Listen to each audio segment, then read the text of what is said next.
It'll be like foreshadowing. Real. So Rick, you are a speaker, a consultant, a musician. Yes. And you also use all of those at the same time. So can we talk about how that works? Because when I was reading about you and I saw you, I go to a lot of conferences and I go to a lot of things, and now everyone's on Zoom doing everything, and it's so boring, right? Like I can only listen to someone who hosts a talk show. I can only listen to someone just talk for so long, and then I'm like over it. So I love this whole concept, but I want to know how you came up with it and how it works. So it was completely by accident is the true story there. So a long time ago, I had a leader, and the leader, this is the short version. The leader said, Rick, you're great at 3 things. It's like, that's it? 3? Yes, 3 things. You are a great speaker, you're a great musician, and you're a great trainer. And do those 3 things. And I said, okay, well, I've got a gig next weekend, so maybe you can come by. He's like, no. Do those 3 things at work. And I had no idea what the hell that meant. And I was like, okay, well, I was doing corporate development at that time. I was doing leadership development. And I thought, what am I supposed to do? Bring my guitar to work, right? And it's like, well, I mean, I could, but at the time we're doing compliance training. What am I supposed to do with that? And I was like, well, maybe, what would be fun? I could write a compliance song. No, why not? So let's see, I could go, compliance, it's fun compliance. It's the way we do that legal mucky muck. What's that word? It's compliance. Compliance, it's compliance. Compliance. Here's why you and I should give up. What's that word? It's compliance. So I didn't wind up using that song, but HR loved it. But I wound up just bringing my guitar to work, and at a certain point, everything just seemed to connect. Mm-hmm. And what I realized was when I was using music as the source of inspiration, when I was looking at the world through the lens of a musician, I found connections in ways to help people develop.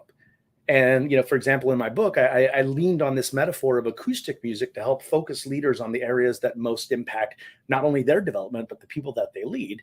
And suddenly things just changed. I started speaking at conferences, and next thing you know, corporations started hiring me to come in as a keynote speaker.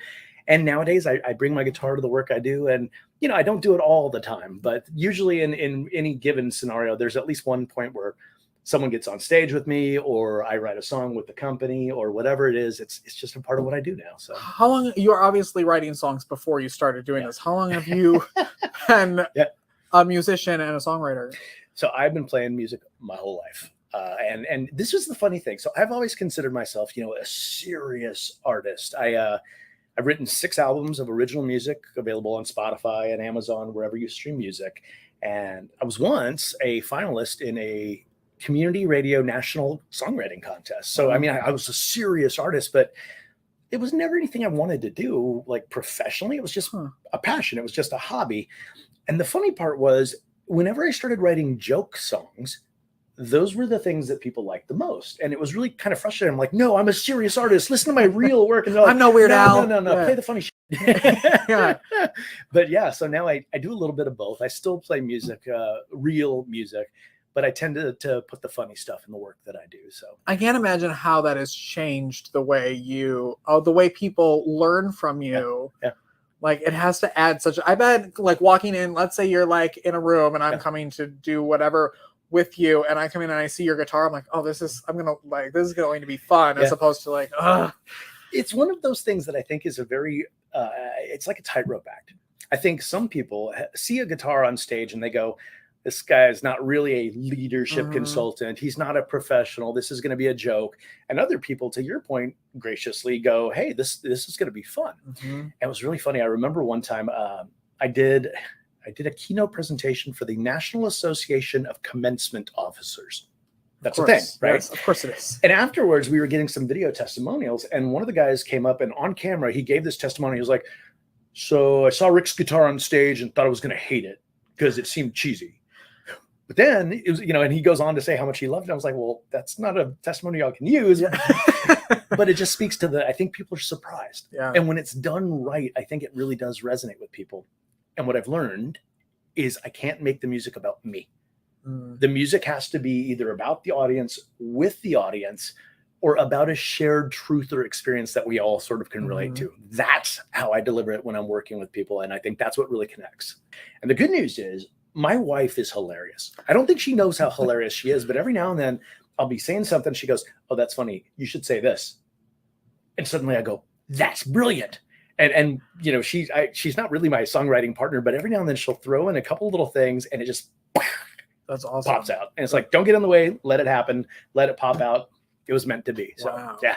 I want to talk about your book too, Acoustic Please. Leadership, right there for everyone. Ta-da. Tell everybody about it. So Acoustic Leadership, develop a leadership culture that resonates, so I spent the majority of my career, I've been in talent and leadership development for over 20 years before I started my own company. And I reached a point where I realized that we were making the discussion around leadership too complicated. We were doing it, and we were following paradigms that had been followed forever, and it just seemed like we needed a simple approach. And so I focused on acoustic leadership. And by the way, here's where the music part comes in. One day I was at work, actually. At the time I was fully employed, but I was just bored. And so I was Googling YouTube videos for MTV Unplugged. Remember MTV Unplugged? Right. And I was listening to, like, I don't know, Stevie Ray Vaughan and 10,000 Maniacs. And I thought, this is so good. Those performances were so well done. And I mean, they did it for decades, right? And I thought about why these things resonated. Why were they good? And I realized there's three components: simplicity, authenticity, and opportunity. Simplicity, it was scaled back. It was, acoustic guitars. Authenticity, it was live in a really small room, and the musicians were making themselves vulnerable. And then finally, it was an opportunity for the musicians to do something different, for the audience to hear something different. And for whatever reason, simplicity, authenticity, and opportunity, I thought those are really good frameworks for leadership. If we can focus on simplicity, leaders' job is to make people or help people do their best work. Let's make it as simple as possible. Authenticity, let's build trusting, authentic relationships built on accountability and open communication. And then finally, opportunity. I think, and I've been the lucky beneficiary of it, I think a leader's job is to help people do things they didn't know they could do. Give them opportunity, create new venues for them to sort of, really grow into their talent and potential. And so with those three things in mind, I built the framework for acoustic leadership around it. And it was funny how it worked. It made sense. And now there's a whole lot of anecdotal evidence as well as research that goes into how these three pillars really can help develop effective leaders and create a culture where people feel like leaders with or without a title. So whether they've got a manager position or not, they still can sort of grow into their own leadership style.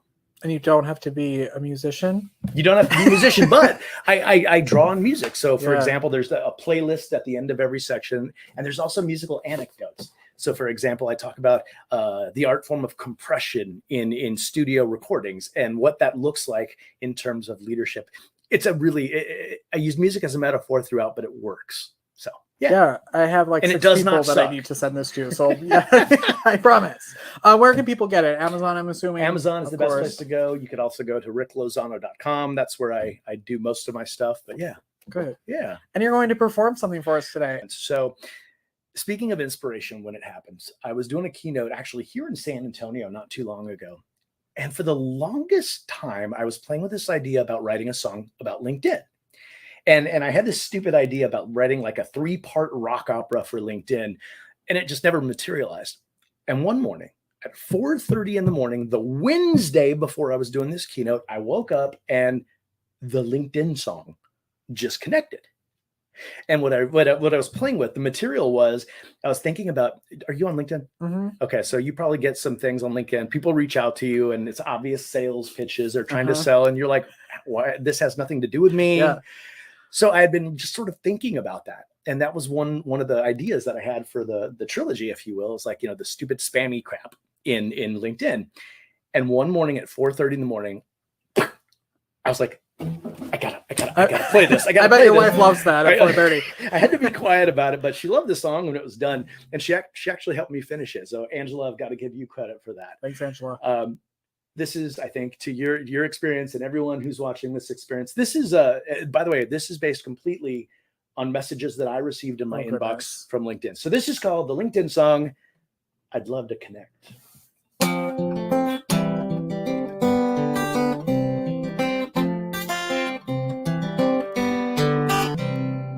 Hey there, Rick.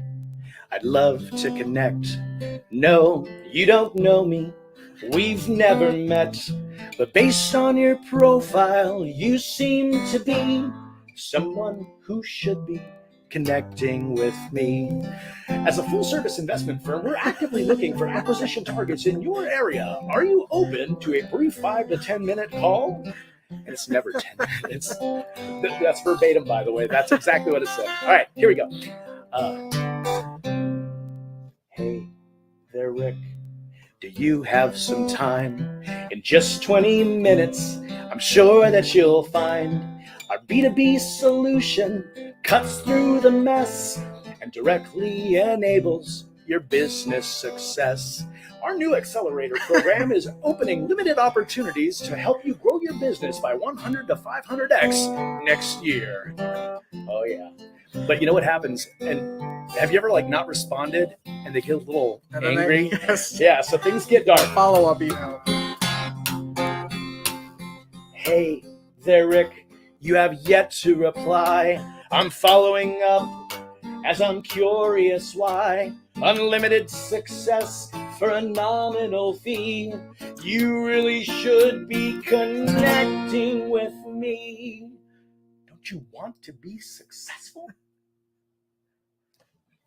No. Here's the thing. Your approach is all wrong. Almost like something in a parody song. I'm not even remotely a fit. Did you look at my bio? Do you give a shit? You didn't even try to figure out who I am. This message is headed directly to spam. Hey, meeting planner. My name is Rick. I'm a dynamic speaker who might do the trick at your zoology convention in Orlando next fall. Would it make sense if we jumped on a call? Because, I got to reach out too, right?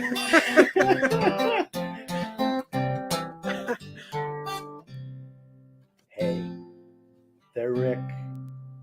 I'd love to connect. If I had two hands, I would clap.